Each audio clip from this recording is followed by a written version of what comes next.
Yo, yo, what up, fam? It's boy Los. After last night, I was thinking, we'll wait a little bit to get into the factors. Um, let's start from the beginning. I was a biology major in college, and they were teaching evolution. So okay, we evolved over millions and millions of years, and through natural selection, la di da di da, here we are today. Well, I said, hold up, let's back it up just a little bit. How did we get to this evolving point? Oh, well, first it was a soup that, had its first molecule, an atom, and it began to finally form, and through electricity, I'm like, well, hold on, let's back it up a little bit more. Where did this soup come from?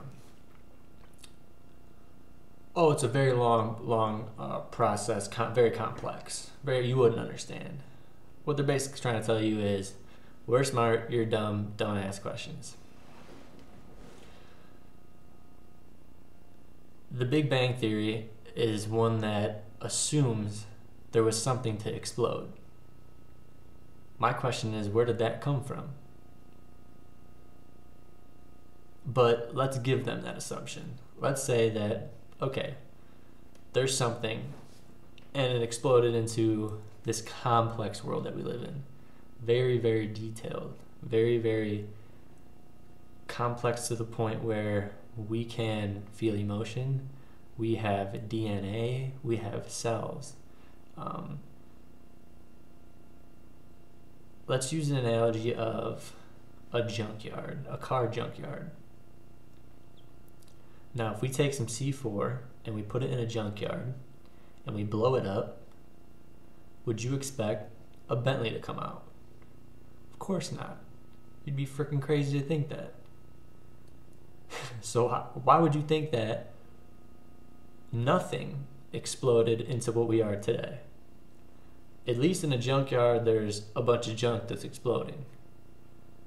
But to think that it would turn into a Bentley is just absurd, right? Hello, duh, never gonna happen. But the time factor. It took millions and millions and millions of years. Here's another example that we can use. Let's take a Rolls Royce. Ooh. Let's part it out piece by piece by piece, and we'll put it in a box.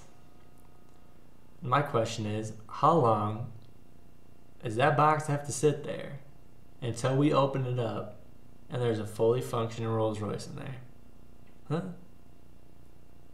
Millions of years? Do you think it matters how long we let it sit in there? It's not going to happen. Why would we possibly believe that something way more complex than a Rolls Royce would just evolve over millions and millions of years from nothing? From nothing. Maybe we can't understand. We have to have faith in something. Let's say that me and you, we're going to do a science experiment, and we were going to make a robot. We were going to make the most complex robot we could possibly make.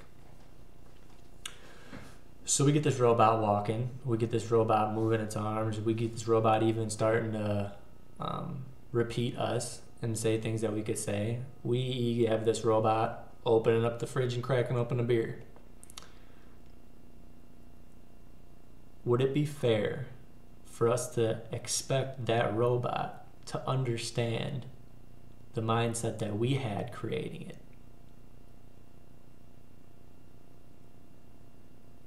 Of course not. So if there was some sort of an intelligent designer, shouldn't we give him the benefit of the doubt? Isn't it possible? What makes more sense? your magnificent self was intelligently designed, everything around you was intelligently designed, or it all happened on accident. It all happened from an explosion. It all happened from an explosion of nothing. That's what we're being taught. Ask yourself the question, does it make sense? What makes sense to you? So many things need to go right for a planet like Earth to exist. And we'll get into that. Chapter 1, page 4. Peace.